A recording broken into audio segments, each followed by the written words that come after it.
Hey everyone, welcome back to Gals. I got an awesome guest this week. Maria Naggaga! Yeah, that's me. That's you. That's me. All right, tell us a little bit about who you are and what you do. Okay.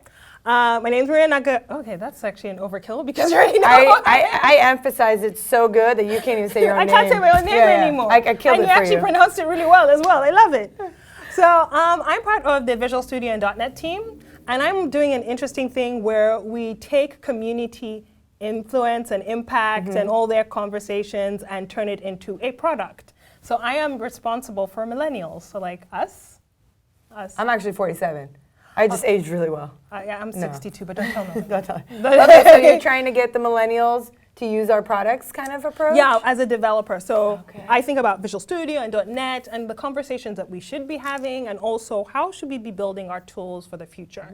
And how that can only impact our demographic of millennials, but just all the demographics and people in different worlds. So if you actually make the acquisition of Visual Studio or getting on top of Azure or learning .NET or C# in different ways, you influence people who have low bandwidth connectivity, you influence people who don't have all the tools installed on their computer and they can do everything in the browser. So we look at things like that. How do we improve documentation? So, yeah. So what's one key thing you've done this year that was like implemented for the millennials to grab onto Visual Studio and code with us? I'm not allowed to talk about it yet. Oh, okay. Ooh, it's coming out. It's a surprise. Is it during that big conference we have coming up? Yes. Okay. Okay, so like so it's a surprise. excited. So you worked on that? Yes. Oh, that's exciting. And the way it happened was I had this random idea, and then my boss's boss, Scott Hunter, was like, go write it in a proposal. And I wrote this proposal, and I was able to present it to our CVP, Julia, and she was like, okay. Oh, Julia Louisa, which we just had on Gals a couple weeks ago. Exactly, she's awesome. Yeah, like I look at her and she's I was like, amazing. I want to be you one day. I want to be you. I want to grow up and I'll be just like you.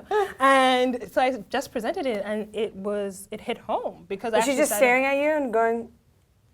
Was she just like, yes? She was like, yes, give me more information, give me this, give me that. That's amazing. And it's really nice that you can do those kinds of things. Were you nervous presenting in front of all these CVPs and high-ups, or? No. You were just so confident in your product? I was like, I kind of know what I'm doing here. Nice. So I was like, I'm okay. Yeah. Wow. So before you got to Microsoft, let's talk about how you got here. Like to Microsoft, yeah. Like rewind. Many years ago, as a 67-year-old. Let's go back to where you grew up, what schools you went to, if you went to school, college, first job, all that. Okay, so I grew up in a number of places. Nice. So I'm Ugandan. So you like cultured. Yeah, you're like a cultured person. Like people say that, they're like, oh, you grew up, but yet everyone I know, I think just growing up as a child like this had similar upbringings. So you're just normal. So I'm normal in my world. Yeah. But I grew up in England and Switzerland because my dad's an ambassador. So both my parents worked for the Foreign Service. And my sisters grew up in far more countries. Like they grew up in Ethiopia and New York and Denmark and all these really fancy places. So I grew up there, and I never ever thought that I would be doing computer science. I was more of a storyteller. So if you've watched Kubu and the Two Strings, I was a lot like that character, where I'd sit down and tell these magnificent stories and draw pictures and do all this stuff.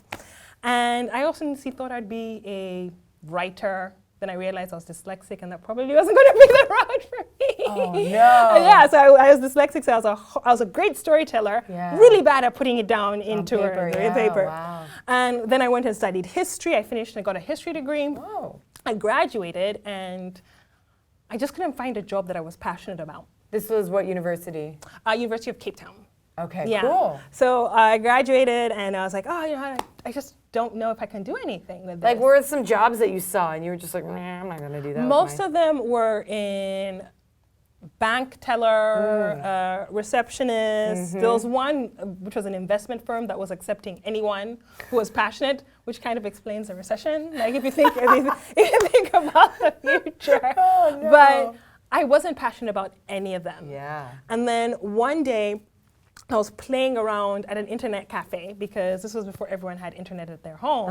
And I was in Uganda, and I had gone to an internet cafe, and I accidentally right-clicked on something, and then this whole code came up, like these lines and lines. So you of just things. F11'd and It wasn't even F11. It was like right-click view source. And I accidentally right-clicked. I saw view source and I was like, what does view source mean? And I saw all these different tags and I didn't know what they meant. It was like these angle brackets and there were these different like short key abbreviations in it. So I had a flash drive. I put that file into my flash drive and I took it home. And when I took it home, it showed up as Internet Explorer. And I double-clicked and this kind of looks like the page I was looking at, but without all the nice text and all the color and all that kind of stuff. So I started playing around with that code base and it was the Destiny's Child, you appreciate this, it was a Destiny's Child homepage, fan page.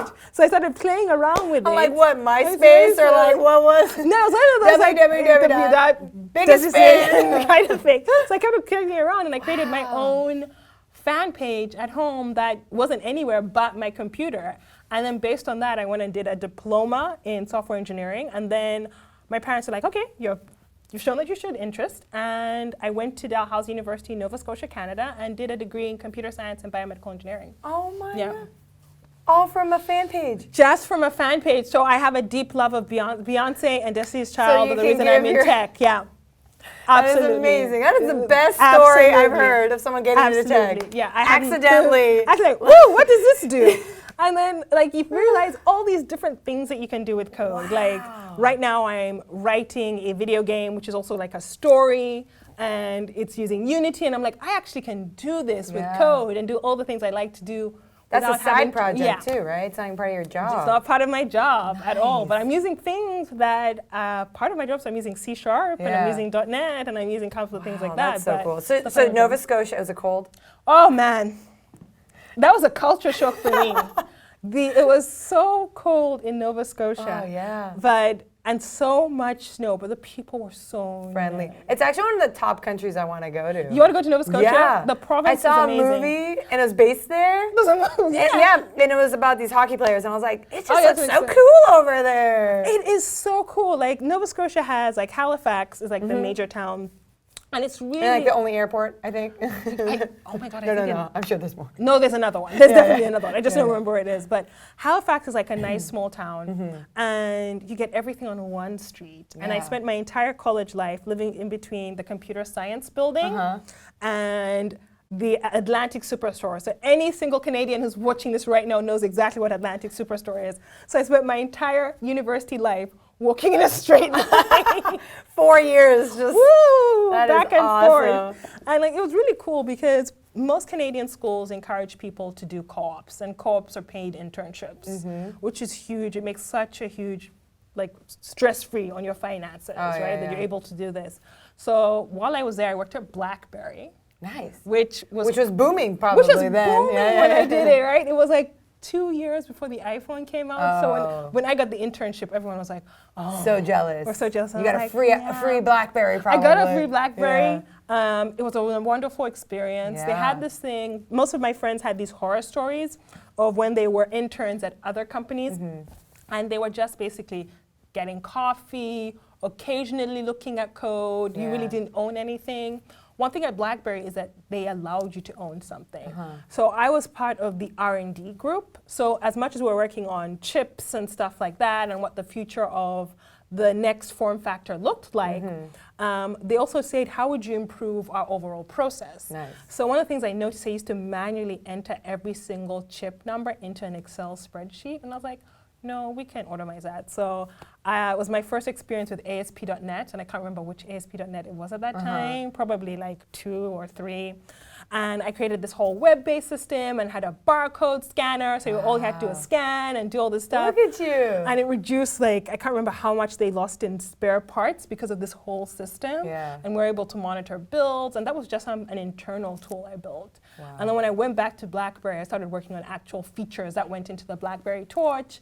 And so you were doing an internship, and then after you graduated, you were working full-time? Oh, no, it was 2 internships. I did like, the pay was that good. Oh, wow. So I just did back-to-back internships. It was amazing. So when you went back, what did you start working on? I worked on the Blackberry Torch, and I worked on the playbook.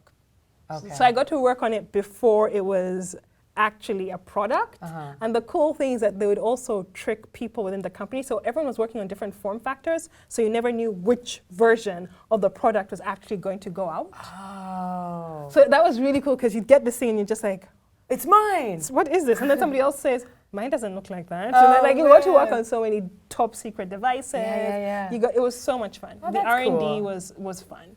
Where were they located? In Nova Scotia? No, they're in Waterloo. Okay. In Waterloo. That's why you think Microsoft is filled with Waterloo grads. Yeah, that's true. Blackberry trained them. Yeah. Yeah. It was fun. So then what happened after you graduated? After I graduated, I was recruited actually right into Microsoft. I did a Oh. couple of internships. Like I worked at TELUS. I worked at some medical firms as well. But I was recruited out of college. Actually, before I graduated, I was recruited by Microsoft. So I put in my resume online, believe it or not. Like I actually put my resume in online. Yeah. And then the next afternoon, someone from recruiting called me. He's like, Maria, we would like you to interview at Microsoft. I was like, what? What is happening? What's happening? What's happening? And I ended up interviewing for the Skype team. Nice. And I got the job, but I was like, there's an offer in New York with another tech company. And they're like, okay, we'll work with you. And I became a technical evangelist. What? Yeah. So you just told them like, no, I want this New York gig, and they're I like, was yeah, like, sure, we'll put you in New York. They said, give us a moment. Wow. Let's see what's out there in New York. They wanted said, you that badly, We can't huh? make any promises. They said, we can't make any promises, but if it's important for you to be in New York, Yeah. we will make it work. So I really lucked out in that sense, where there was a technical evangelist position open. I was like, first of all, what is a technical evangelist? Oh, I know. That was my number one question when I joined. I just pretended like I knew what it was. I was like, yeah. Yeah, I'll join that team. Sure. Yeah, so I had no idea what a technical evangelist was. Yeah. They're like, do you want to interview? And I was like, okay, because there was something about Microsoft. I had interviewed with a bunch of tech companies, But when I interviewed at Microsoft, I had a loop of 6 people. And of the 6 people, 4 of them were women, and one of them was a woman of color. Tara Walker, she's now at Amazon. And she was the first other black female engineer I'd ever met in my entire life. Wow. Before her, I didn't know we existed. I thought I was like the only one because every single internship, every single, like you go to class, I was literally, I think I was either the first or second black woman to graduate from the computer science and engineering program at my school. They had not had other people in the past. And there were black people at the university, they just weren't in engineering. And so I met her and I was so wowed by the interview experience at Microsoft. I was like, if there was an opportunity to stay in New York, I would 100% stay at this company because you are my company of choice. Because of just your like interview process. just the interview process was just so different from any other interview process I had experienced. One, I was so challenged at the end of one of my interviews. I actually said, "Give me a moment," and I had a bit of a cry because it was an intense, really deep dive. It was not light at all. I actually felt challenged, and it wasn't a cry of like, "Oh my God, have I failed?" It was like, "Oh my God, I'm so excited about this process." Yeah. Wow. So yeah, and I ended up as a technical evangelist. And that's what you've been, and then you were doing that for how many years before you moved over to 3 years. Okay. 3 years, and then last year I moved over to the .NET team working for Scott Hanselman. Did Hanselman come after you? No, Hunter did. Which is Really? Hunter found you? Hunter found me. Actually, somebody else bumped into me at a Connect conference in 2015. The Connect event. Yeah, that's where we have it. We have it in New York for day one. Exactly, and I was there and I was hanging out, and Amanda Silver, if you know her, she was like, "You're really interesting," and then Jay Schmelzer was like, "I want to talk to you," and then Scott Hunter. You were like the celebrity. I was like, I'm a celebrity, and then Scott Hunter was like, I told Scott Hunter, I was like, "Oh, I know one of your, direct reports, Scott Hanselman. He's awesome," and then we started talking, and then I went through this interview loop, and then all of a sudden Hunter was on this loop, and I was like, he's like, "Oh yeah, I remember talking to you," and I was like, "Wow, really? That's amazing." Yeah, because you're really involved in the community out there. Being a technical evangelist in New York, you have to go to meetups and all those things. Exactly. And you got your name out there, your face out there, and everyone's like. And I was really passionate about our products, and which totally sell. Like you could see it in someone when they go present and they care about it. You can tell the difference. Yeah. It's like when you see like Casey Uhlenhut present about Roslyn compilers, and I was like, everyone should be using Roslyn, right?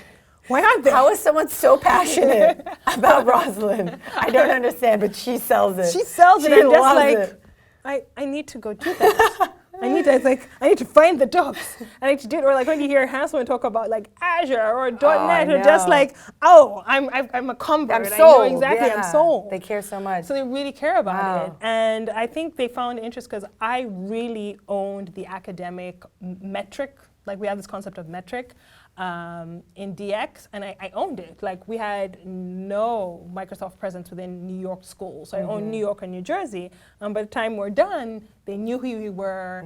They were talking about us. Nice. I still get invited to speak.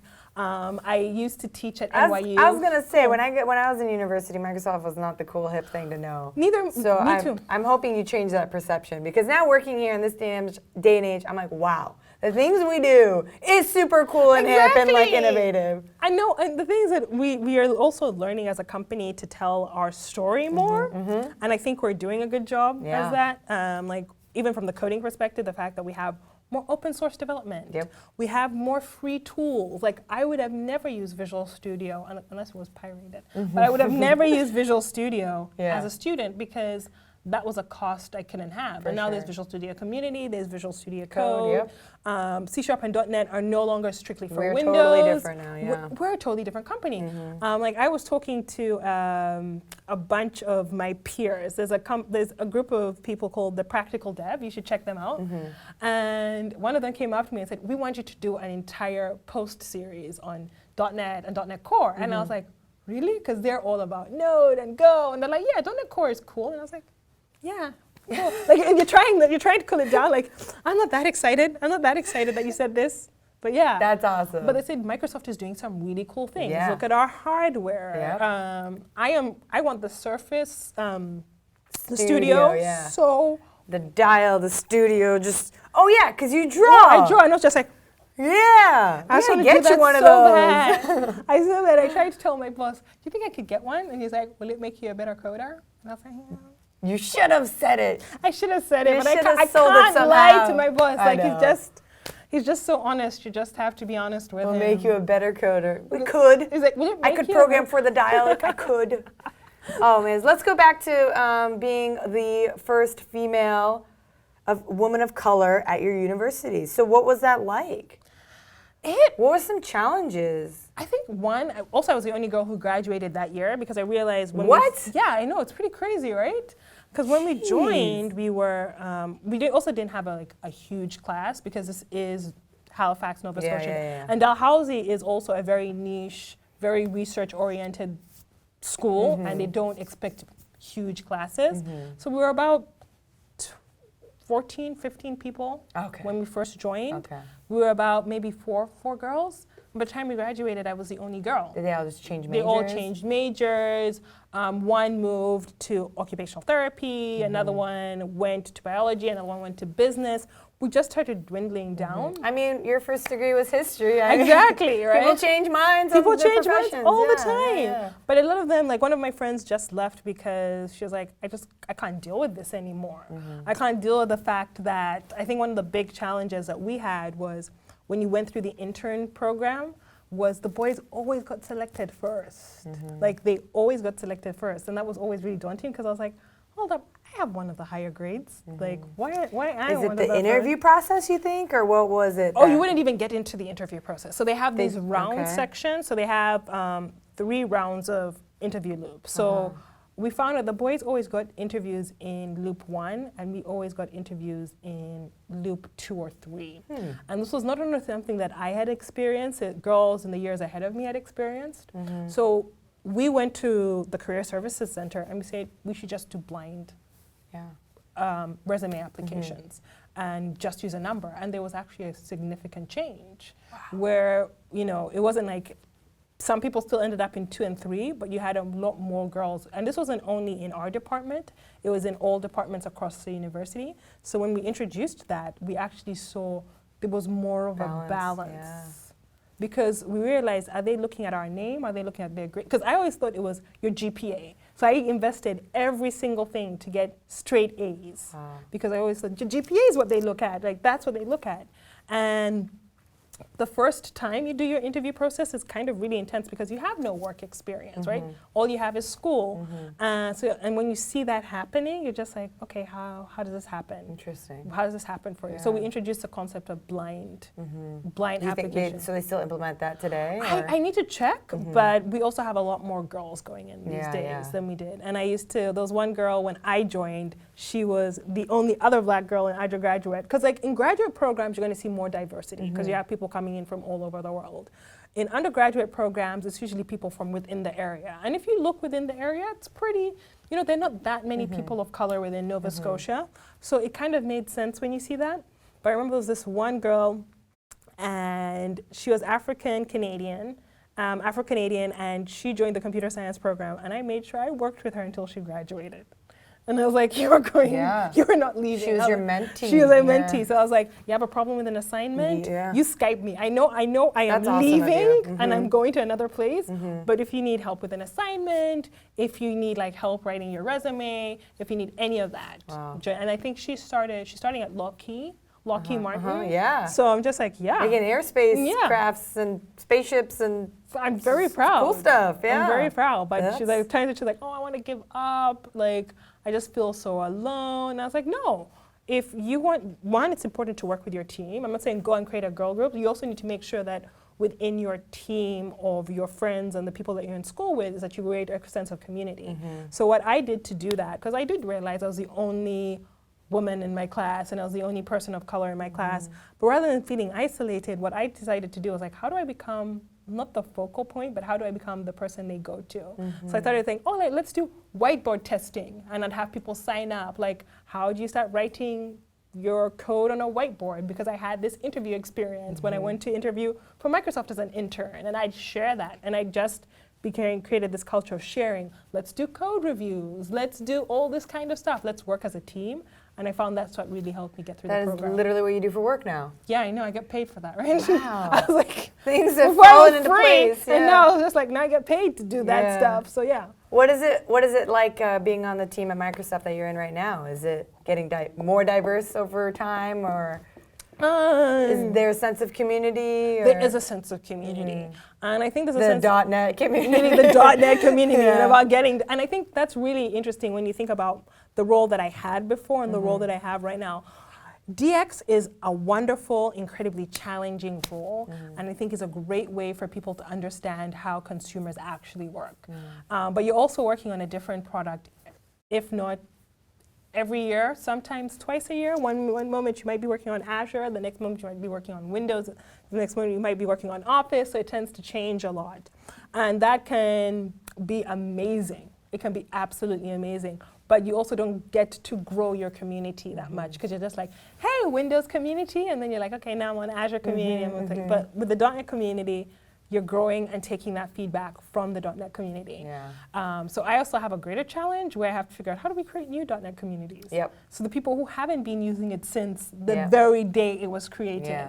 Because sometimes I have conversations with people who have been working on this for 23 years. So I was talking to Matt Gertz, who is one of the principal software engineers and was one of the people who worked on C# and the compiler and every single version of Visual Studio that has ever existed. And then it's like, how do I take Matt's amazing knowledge and dilute it so that somebody who is brand new to the system completely understands it? Because they don't care about what DLLs are and BCLs are. They just care like, okay, so how easy is it? How easy for me to get started? So kind of condensing those experiences has been a big one for me. Yeah, I think that's something we're lacking is getting the new young generation to get their hands dirty with the product and not just Hello World. I want a little bit more. Exactly. Right? Isn't just me, or has Hello World just like it kind of disheartens you sometimes? You're like, I need something a little more practical, like the calculator or a tic-tac-toe. I don't know, just something. You need something more. Yeah, and but not like, the crazy. No, you don't need the crazy, but you need like that grow up plan. So how do I grow beyond this? And what does that experience look like is really, really big.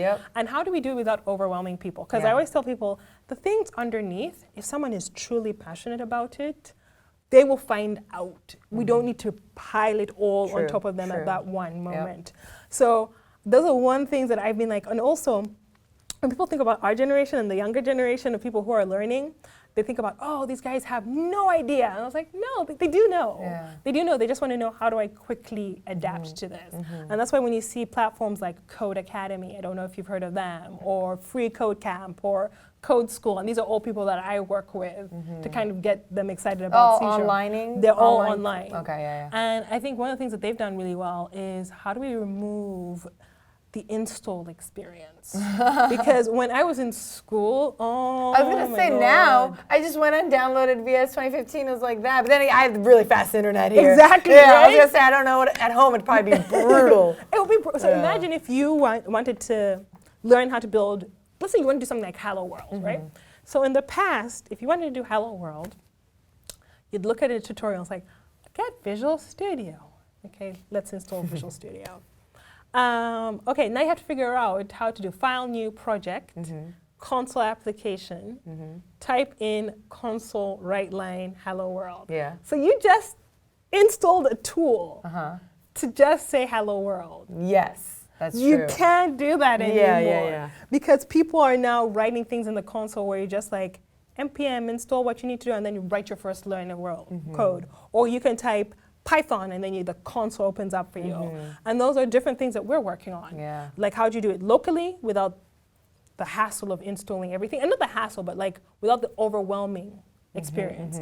How do you do things like that in the browser? How do you do them in the command line? How do you do all those different things? And then when you're ready, you'll say, you know what, I'm ready to use it. Let me go explore the more options, the IDE that's robust and has all these capabilities. Yep. Yeah, 'cause I had a friend who was using Visual Studio. She was using Sublime, and then she moved over to Visual Studio Code, and she taught herself how to code. And she's like, no, I think I've outgrown editors. I'm going to move into an IDE. But she made that choice. She actually learned how to grow up. Yeah. And that's how people are learning now. Yeah, like, they'll know when to use the tools they need to use. Interesting. Yeah. So that's cool. You just need to guide them, to give them the story. You just need to give them the story. Yeah. Like, you just need to do that thing of, like, you set the story up for them, you tell them. You got the "You are coolest here, job. And you are going to go Yeah, there. such a fun job. It is fun because I just get to create stuff. Yeah. And you're still in New York. Still in New York. Yeah. So how often do you come back to Redmond? Whenever I can. So I think it's roughly every 2 months now. Okay. Every 2 months, Yeah. And how is it working with Scott Hanselman? He's a big Niner. He's been a big Channel Niner for 10 years now or something. Yeah. Oh my God. Huge presence online. Everyone loves him. What is it like working with him? I'm joking.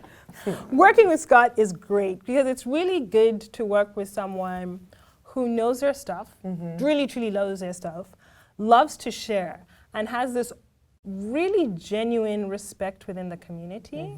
Like, I've been talking to people and I'm like, oh yeah, Scott Hanselman, and these are people who are like, no, I do not like Microsoft stuff. Wow. But then they're like, oh yeah, I saw Scott Hanselman do that. Yeah, I'll check that out. Wow. So it's really good having that person has that genuine respect for people in the community, and they respect him back. And he's not like, oh, I'm so fancy. Yeah. No, he's not. He's not fancy at all. No, he keeps on saying, I'm not famous. And then we're walking into like his favorite place, Qdoba, and someone's like, oh my God, are you Scott Hanselman? Can I take a picture with you? And I'm just like, dude, who are you? Like the Beyonce of the Dotnet community? You're like, there was a time when we literally Should we make a fan page? We should make a fan page. With your original code? Yes. Your original Destiny the Child's fan page code? And just throw his face Let's throw his in there. face in there. I'm so down. It's ridiculous. So people are like, can I take a picture of you? And he's like, sure. And I was like, does that get in the way of like your like, because you're trying to, get in the community and get your face out there and get your talks out there. Is he like blocking you somehow? No. Is he encouraging? He's 100% encouraging. Yeah. Says, you should try this, you should try that. And he also lets me go and explore it on my own. So like, he's like, hey, I know this person, you should put her in. It's more like, you should try out, and this is kind of what they are looking for. Just see if it's a good fit. It's also like, it's good to drop his name sometimes. Like, hi, like I've got so many email responses when I'm just like, plus Hanselman. Or not even that, I just put like, question from this and this, Maria on Hanselman's team. And it's like, boom! Oh, instant reply. Someone said, oh, hey, Scott, nice to hear from you. He wasn't even on the email. Love it. It wasn't on the email. But That's yeah, great. I've done that before. Oh, that's amazing. So what's something you can't talk about what you're working on. It's a secret. It's a secret, but you're excited to announce it. I am so excited about it. I am so Is that going to take up the rest of your year? Probably it's going to be one of the many projects I'm working on the rest of the year. Nice. Because I wrote this document of how we should... No, I'm just kidding. Go on. But I wrote this document of how we should be building tools for the next generation. Yep. And even for the current generation, how should we be thinking about the direction of how our tools should be built and how our languages and stuff like that. It was well received, so I'm going to be working on a couple of the projects out of that. So. I mean, the Microsoft in general is trying to get on the younger generation. I mean, the creators update is for the creator generation. Exactly. Which is the YouTubers, the kids making like music on their computers, all that stuff. And that's like what we're trying to enable every person. And that's like the goal of Windows, of Visual Studio, of Office. Our entire heart, like people who see the studio these days, like I know artists, because I know a couple of artists. And I showed one of my friends the studio, and she was just like, she looked at it, canceled her order for her MacBook. Wow. And she said, I'm going to spend it on this. Because she said, I can actually touch it. Yeah. I can touch it. And when she saw the dial, she was like, well, anytime I can zoom in, color it in, do the stuff. And then, you know, like parts of Doctor Strange were done on the Surface or something like that. I think I saw it in an ad. It wasn't that. It was this really nice cartoon about the Day of the Dead or something like that, but they did it on the Surface. That's so cool. They did it on the Surface. Yeah. And I was like, that's pretty cool. All right, let's put work aside. Okay. No more talking about work. What do you do for fun? Ooh, I draw. Yeah. I recently started kickboxing. It is fun. I can't believe I did that. But you draw, huh? I do draw. So what, you sell your art or just for fun or display it at shows? People have want me to start selling my art. So I was going to say, I've seen it. You've seen it? Yeah. So I looked it up. It is bomb. I would totally buy it. So like, I've been thinking about doing an art show on that because just for reference for people, I like to put afros on iconic characters. And I love it. So picture Wonder Woman with an afro. It's awesome. It's all the things, like I have Princess Peach with an afro. And she's the phone cover for my case. But I've been thinking about like doing an art show and putting it on stuff. Etsy, anything. I was thinking about doing it on Etsy. A friend of mine who actually owns an art gallery in Queens, because that's where I live, is actually thinks that I should do a show. Yeah. And I was like, would people come? And he was like, it's pretty wacky. He was like, of course people would buy it. I was like, oh my God, I can be right. Oh, you should totally do it. I want to do it. Yeah. I definitely want to do it. How did you just got into that randomly? Or have you always been drawing, painting? I've always been drawing, but like being able to just draw on your machine is just less daunting than a piece of paper. So I use Adobe Illustrator. Okay. So I use a lot of Illustrator, but when I'm in a hurry, sometimes I use this Paint app. The one that shows like the paints really, the Microsoft one, right? Yeah. It is some of the work I've done with that. Yeah. One of if you look at one of my pieces, which is the ballerina with an afro, I did that on my phone using the Paint app. Nice. I did that on my Nokia 1020 using the Paint app. Just your finger? No, you could get the stencil thing.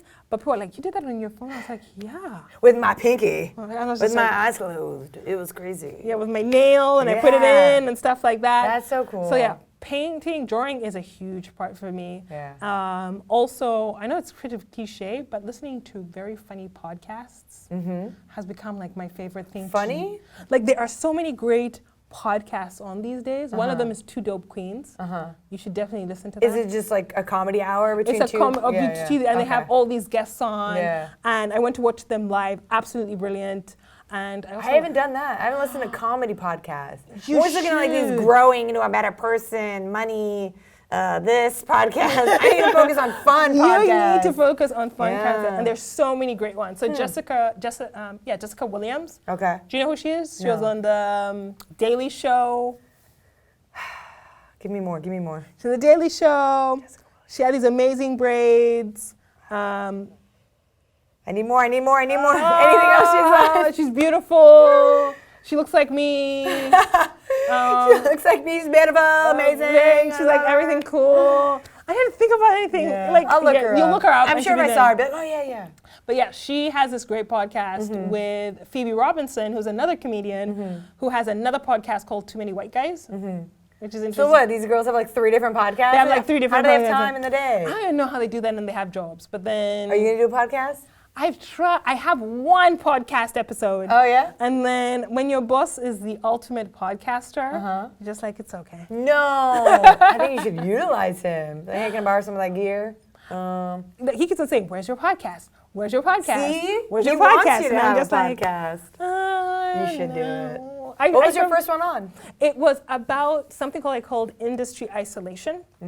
So I had 3 of my friends who all happened to be the token women of color in the different tech companies that they were in. Or not in the entire, but like in their core groups. Yeah, and they all work at tech companies. They all work at tech companies. Okay. And we had this frank conversation on how it's a little bit isolating and different things that you can do to actually encourage more women into tech, different things you can do in your everyday job. What are some of the hard things that you've experienced? And it's done pretty well. Like I've got a couple of people still sending me tweets or sending me messages on when are you going to do another one? Because they like the whole idea of industry isolation, because that was from the perspective of women of color in tech, right? But I wanted to do one on like, what is it like to be a remote worker when everyone else on your team is having conversations in the hallway? I was also going to do one on disability as well, and how we need to start building tools better that people feel more empowered when they're using our tools. So I was looking at, actually not disability, accessibility is the right word to use. So I looked at accessibility as well. So I was just looking at different ways that we are unintentionally isolating people and we don't realize that we are doing that. And it doesn't only have to do with race or gender, it also just has to do with capabilities. Like as a person who's dyslexic, sometimes when people send really long emails, I'm just like, oh no. I have to deal with this. And having tools in there where I can switch to dyslexia font really, really fast, rather than having to copy and paste it and put it into another tool or switch the other thing, but just being able to easily switch between fonts. The worst ones for me are when someone writes it, it's a super long paragraph. No bullet points, no breaks, no. I'm like, oh, I can't look at that. I usually ignore it. I can't. I know, but it's bad when it comes from like your boss or your boss's boss. You can't those I actually have to sit down and read. Wow, But if someone told me that they notice that my emails are always like header, table, diagram, bullet point, all those kind of things. Are like, Maria, this email is wonderful. How did you do that? I was like, this is because it's the only way I know how to read this. That's just easier to read for everyone. It's just easier to read. So I just like, this is a demographics. I have tables and outcomes and bullet points. And I was like, if you have any questions, feel free to ping me and I'll call you. Then we can have that kind of I would love to see a podcast on the younger generation, millennials. How to work. Sometimes I'm in the studio and there'll be like all of us are young, like everyone else left the door. So I'll have like Kaitlin, who's our editor. I'll have Nicola, who does This Week on Channel. And there's a couple of us there. And I just look around. I get really excited. I'm like, oh man, this is the future. I don't know what it is. It just makes me really happy. And then it's just nice. It's like, how do we work more together? How do we do this? We're gonna be the future. We're running everything. That would be a good one to do, because there's also this whole thing about like millennials. When millennials work with other millennials, I was reading a paper that they tend to be more not progressive, but more active, more willing to speak out. And then if they're with other people who are of an older generation, they tend to keep quiet because there's this stereotype of that we are just going to butt in and say whatever you want to say. And this is not with everyone, but I have noticed. I have seen this. You've seen it where people are just like, really quiet. Or the younger generations is in a room full of older people. I'd be like me and another person. I see that person. I'm more quiet when I'm in a room with older people, but this other person will keep making the point to talk out, talk loud, talk this. And it's the extremes. I'm not trying to contribute. They're really trying to make a point. And it's like, where can we find a good balance where I'm contributing, they're contributing, everyone else is contributing. I think it's all point of like we all have to. I was telling my team like we just all have to listen. And then if you give everyone a chance, if I was a manager, I would have everyone in the room at the end of the meeting say like their thoughts. And I think that's important where, when you have like stand-ups, I think it's really important that everyone says something, like everyone is given like 5 minutes to say something. And at the end, let's give feedback, because the moment you interrupt someone, you might shut down their idea. Some people are really good at interrupting, and others are just not comfortable with it. No, I'm not comfortable with it. I hate it. I hate it. Like, I will actually listen to you and then give you my feedback. And it's up to you if you take it or not, or give you my opinion, and I really expect the same person to do this. But there are times when you're just like, I think we should do this. Hold up. What are you saying? What? This is making me uncomfortable. That would just throw me off, and I would just be like stunned and not know how to reply. Exactly. But like just being able to like sit down, listen, take it in, and then give it back. And like I've seen that a lot with, I don't know if you've ever been in a meeting with Julia. Louison? No. So she does that, like where you have a conversation with her, she sits down, she listens, she takes a moment, she gives you back, and her insight is just like, wow. How did her brain work so fast to analyze? Literally what I said, I was like, wow. Maybe one day we'll be at that level. Maybe one day. Enough practice. One day. Because she just like, she sits down, she listens, she's like, okay, that's really good. So how would you do this, and this? I'm just like, wow, mind blown. How did you think But I think that's how it comes with experience. Yeah. Oh, yeah. And also just listening to people. Like some of the most successful people I've met are people who just sit down, listen, and truly listen, and then make a fair assessment afterwards. And I really hope that I'm that person one day. Yeah. One day we'll be at that level. Yeah, maybe one day. Oh, you're not too far from that. Yeah, you trying to say I'm old? He's like 67 years old. 67. Man, I could talk to you for hours. I would say you really need a podcast because I would listen to you. So I would listen to every episode. Maybe you'll be my second group of guests. Yeah. Okay. Let's do a millennial one. Let's do it. Let's do it. You saw it now. We're gonna do it. I'm already paying for a subscription to host my one episode. Oh, then you. So I better just start using. Just to be fiscally responsible. I need to start using that because it's costing me $9 a month. We're done. After this is done, we're gonna go record this real quick. Let's just record this. How do we think about millennials? Oh man. Okay, so let's wrap it up. Okay. Let's see. Actually, before we go to the lightning round, which is like my fast-paced questions. Let's do. What's your future goals in your career? Where do you see yourself in like? I hate that question, but I'm gonna ask you.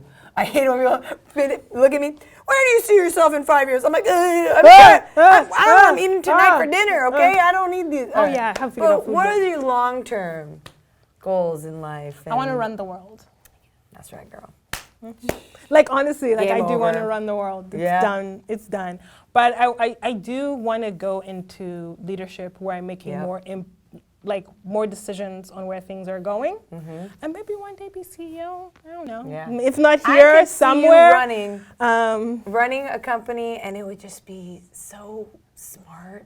And just everyone would have a chance to talk. Just listen to opinions. Yeah, it's a utopia. It's of listening and making things happen. Yeah. So I think I do want. I actually once joked with my very first boss ever at Microsoft, and he was like, where do you want to be in 5 years? And I was like, I want your job. Nice. I was like, oh, Bob Familiar for watching this. Did they get scared? No, he said, okay, let's work on that. Oh. That's literally what he said. That's he's now a VP at another company. But once in a while I hear from him and he was like, do you have my job yet? Do you have that's amazing. Because it's almost 5 years at Microsoft. Yeah. He's going to be like, do you have my job yet? I love it. So yeah, what a great manager. I want to go into leadership. Oh, so I'll figure out what that looks like. Yeah. But I do want to go into like more changes. But the most important thing is that can we make things truly accessible? If I am building anything that gives a person in America the same opportunity as a person where I'm from Uganda, where you have access to the same tools and the same level of exposure and education, especially when it comes to code. That to me is huge because we have code being more accessible here because we have faster, higher bandwidths. But then I have so many friends back home who are learning how to build their own Android applications using a book because they don't have access to internet at home. And they're doing well, like they're building businesses, they're doing all these really cool things. That's amazing. Just creating this level playing field. Oh yeah. If you can make everyone the same, bring them up on this level, we would see some crazy so much apps and technology and innovation. If everyone in the world had the same level of exposure and also accessibility to those tools and those resources. It'd be an amazing world. It's going to be an amazing because we have everyone having equal opportunity. And like this is not only in America, even people in America don't have as much equal opportunity as they should. Yeah. That's amazing. Yeah. I mean, you're going to look back on this video in a couple of years and be like, oh, I did get that. I did get it. I did become that manager. Oh, I do run my own company. I'm saving the world. That's what I like about video. You're going to see this one Like, day. oh my God, it's this home video we made. This home video that we made in this very fancy studio. And you're going to be like, oh yeah, that was my dream. It did happen. That's amazing. All right, lightning round. Oh, should I be scared? A little bit? Oh my God. Okay, no, I'm joking. All right, ready? Coffee or tea? Tea. Okay, that was really fast. Now I have the next question lined up in my head. Star Wars or Star Trek? Star Wars. Which was the biggest, worst buyer remorse you've had for a piece of technology? Something you've purchased in the last couple of years and you're like, no, I don't use it. Why did I buy that? I'd have to be my iPod Nano. Is that the little There was a little one which was a square because Yeah. I never, ever used that. Yeah. And I saved for that. Oh. I won't say the bad word, but I saved for that stuff because I was in college and I couldn't afford it anyway, man. but I saved and I bought it. And it's literally still sitting in my house because I was like, does it still turn on? I don't even know. I just can't throw it away because I spent money on it when I did not have money. Yeah. I have a drawer full of old technology. I just have weird attachment to. I just can't throw it away. Can't throw it away. Yeah. I spent money on it. I know. I spent so much money, so much savings on that. What is your favorite programming language? C#. Yeah. How's your Unity doing? Is it easy now that you know C# to go to Unity and build a game? Unity is so much fun to use because they have so many great built-in libraries and they have great documentation. So it's really fast. Yeah, a lot of copy-paste. Oh, and there's nothing wrong with copy and pasting as long as you understand what you're copying and pasting. Yep. That is That's fun. true. Yeah. Although I did watch this tutorial once and there was like, never copy and paste. But I think it was just trying to teach us to write it out, you know? Yes. Yeah, so I get that part. But, But if like, don't copy a whole entire method or function. But Not if know you're what just you're like, doing, I need this library, why am I individually writing the entire Yeah. line out? Just like copy and throw it in there and then you get Oh, that's fine. Yeah. What do you listen to music when you work? Yes. What kind of music? Beyonce. Are you serious? It doesn't even need a genre. Still? She brought me here. She's just on loop for you? It is always and will always be Beyonce. I know every single word, right? Of every song? Yeah, to the last album. Like I went to her concert last year and I was with my cousin and she was just looking at me, she's like, and I was like, one of those crazy people like, were you crying? Yeah. No, I wasn't that. I'm past that age. Me 10 years ago, yes, I would be crying. But it's always Beyonce. If not Beyonce, I don't want to be cliche, but sometimes it's classical music. You know what? When I'm reading a book, that's like the only thing I can listen to. Like in a car or in the shuttle or something or public transportation. If I'm reading, I can't just have noise. Yeah. But I need some type of music, but I can't listen to like something with lyrics. So it has to be something classical. It has to be classical, or it has to be a TV show. Like, God honest, I've watched some really bad TV shows while just coding and just listening to the actors in the background. Like, do you remember The OC? Yeah. Yeah. I loved The I OC loved as a it, kid. but have you rewatched it now? Watching those shows that you loved when you were younger, you It just feel ruins it really for you. weird. Yeah, you just feel guilty. It's just ugh. With the exception of Smallville, because Tom Welling was just gorgeous. But yeah, sometimes it's like... What happened to him? Is he still acting? He got old. He's like balding. No, he still looks good, but he just looks much older. Much older, yeah. He was too good looking for a high school student. That was Oh not my, okay. I remember like, even my mom was like, we would all watch Smallville, and like my dad would be like, what happened? Yeah, that was that. Oh, okay, that was amazing. All right, which product, either at Microsoft or outside of Microsoft, would you love to work on? Like Uber, Blue Apron, HoloLens? Okay, outside of Microsoft, I think I would really like to work at Code Academy, which is like the online coding experience, and kind of building that up. I think within Microsoft, I know it's really cliche, but what I'm doing now, because we build other things that people use. Yeah. So I'm gonna say the .NET group is one of the coolest. we build. I'm not gonna lie. Everyone that works there is like, why are you so cool? I don't know. We're just Yeah, like you they guys just are such a cool recruit group like of kids. Yeah, they're probably going and they're like qualifications, coolness. Please come in. Please come in. Yeah, but yeah, love I it. think what I'm doing right now, because you never think about the impact that what we build influences what the Windows team is doing and what the Azure team is doing and what other people at different companies are doing, and you're just like, wow. Yeah, you're shaping all that. They're like I think more like 1,000. I can't remember how many people who build this, and then you think about the range of people who use this every day, and That's you're just amazing. like, wow. Yeah. You build things that other developers use, and that's huge. Super cool. It's super cool. What is something you spend money on that makes your life easier? Clothes. You are a fashionista. You do have the best websites for buying clothes. Thank you. Is that another hobby? buying clothes. It's not even a hobby. It's like a way of life now. It's a way of life where I just do it. You're so I just do it. And how does it make your life easier? Because like when I dress well, like that sounds terrible, but I feel like it lightens my mood. Yeah. But to tell you the truth, the product that I use that makes my life really, really easy is Purple Carrot. What's that? So Purple Carrot is like Blue Apron, where they actually deliver these meals to you at home. But this is completely vegan. Oh, okay. Based. So you cook it? You cook it. Okay. So like even the fact that you have to stand up and cook something and not rely on Seamless, that makes my life so much easier. Because I don't have to think about what I'm going to make for dinner. It's already told to me. It's like having my mom, but I go to get the food instead. But yeah. Did you cancel your subscription for this week since you're here? I did. I was like, oh my God, it was the first thing when I booked my flight. Whenever I book my flights, the first thing I do is go and skip Purple Carrot. Let me go and skip that week because otherwise it's going to show up at my house. Oh, man. But that makes my life so much easier. Nice. So much. I'm all about convenience apps. They're the best. Oh, yeah.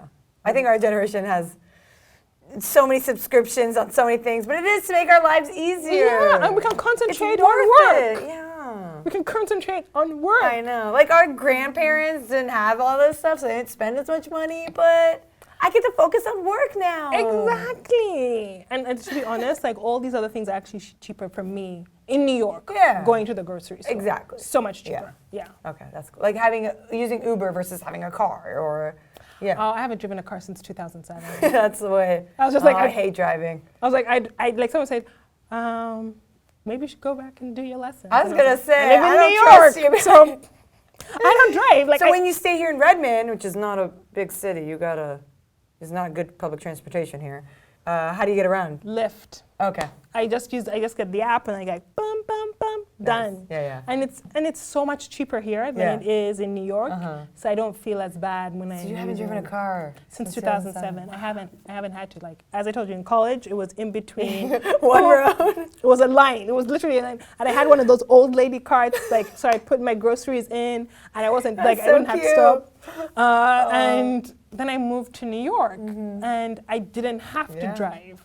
But as a result, like I just rely on subways, which is amazing. Yeah. If I want to go to the Catskills or upstate New York, there are these things called other trains that take you up there, and buses, and all those other things. So yeah, I haven't driven a car, which is pretty much a bad thing. No. So I don't think it's a cool thing. No, guys. it's super cool. Like, dude, people don't even know what they're doing on the road. Drivers are crazy. They're like doing makeup and on the Facebook, and I don't trust them. On the Facebook. On the Facebooks. They're on the Facebooks. Okay, to wrap it up, what is your advice for the younger generation that are interested in getting involved in tech industry, learning to code? What's a tip for them? So the tip for me is just go do it. Like, go build cool stuff. And don't try to emulate somebody else. Just try to learn it on your own. Take the time to read and learn new things, and also realize that you don't necessarily have to be a software engineer or build a website to be involved in tech. Yep. And that's one thing that people are like me. Yeah, you're involved in tech, and you know all these cool things because you probably know more than I do because you listen to all these cool presentations that people do. But like, there are different ways to get involved in tech. Like, I know people who are artists who are coders. I know journalists who are coders. The thing is that tech is going to be on writing any kind of lines of code. It's going to be part of our lives. Yeah. So it's just like getting familiar with it. It's not scary. It's like when you do math for the first time and you're just like, and then you go and do it and you're just like, oh, that's not bad. Like, I was looking at the code base for something called tag helper components, and it was 23 lines of code. And I was like, oh, those 23 lines makes all this fanciness happen in my code that nobody else sees. And when you see things like that, you realize it's not as intimidating as it is. If you're in college right now, if anyone is in college and there's an internship program, go do it, because it just creates so many opportunities for you. Because in college is great for the fundamentals, but you don't get any of the practical skills. And internships is where I learned about things like C# and .NET and Visual Studio and other programming languages, because all I knew in school was Python and Java. And then I realized there's something called Ruby on Rails. And I realized like there's so many things that you miss when you're in college because all you're concentrating on is getting the assignments done and doing well in school and all those kind of things. So internships are so great for exposure. Oh, yeah. So great for exposure. Nice. Yeah. Yay! What a great episode with Maria Naggaga. All right. I wish we could play Beyonce. That was great. To taking over the world, girl. Thank you. See you guys next time. See ya.